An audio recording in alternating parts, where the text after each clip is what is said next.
Angithi abantu abaningi abanalo ulwazi lwesintu, bathi bazi isintu basho isiko. Lento abafundiswe yona bephambanisa, umuntu akayazi into yakubo. Uyazi ukuthi isibaya singcwele njengendlu yokugcina izinto oyisebenzisela idlozi. Lena bathi bona umsamo.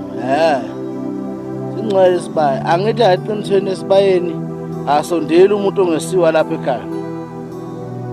Nomuntu walapha ekhaya kusondeli noma ubani esibayeni njengendlu yomsamo lokugcina izidlozi. Sondela wena oshisa impepho, wena okhuluma nabadala la ekhaya.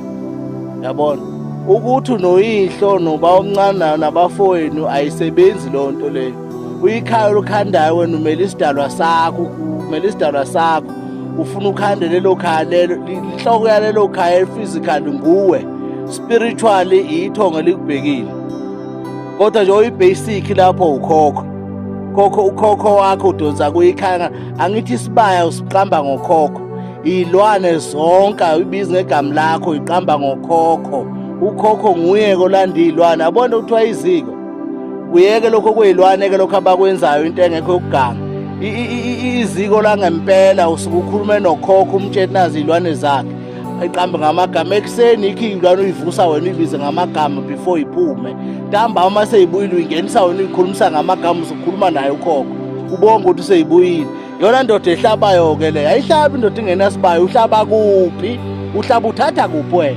Yikho-ke imikhokho ingaka kamakhaya amaningi elimele. Kuhlaba abantu abarong negazi elichitheke endaweni erong egcekeni. Igazi elichitheke egcekeni lishiya impi, kodwa malichitheke esibayeni selisho ukuthi kunomhlatshelo wenziwayo lapha ekhaya. Ngeke umkhokho ungangeni-ke sekungena ini manje-ke sechitheke igazi egcekeni. Yabona? Kungekhona uchitheke esibayeni.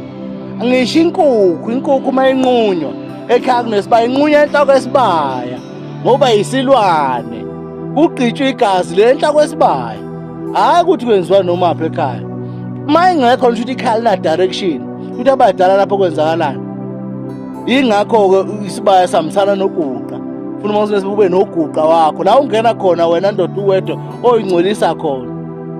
Phela uma indoda uhlala ulala nomfazi, indoda iyalala yokuthi ixhumana nabadala. Ungena le kwaguqa bekulayela abadala bathini uqeda uphuma ungene esibayeni mhlawumbe khona bakulayela khona bathi kwenze. Singcwele isibaya. Yabona? Ikhaya malingenayo isibaya akusiwona umuzi, akusilona ikhaya, umuzi loyo. Abadala babe namakhaya ayimizi. Lento yena ukhanda ama-big house bese uthi unekhaya, umuzi lo akusile ikhaya. Ikhaya libonakala ngesibaya noguqa, ikhaya lelo. Izindlu ezikhanda zibe ukupha abadala kodwa isukukhombisile ukuthi ikhaya akusile lakho.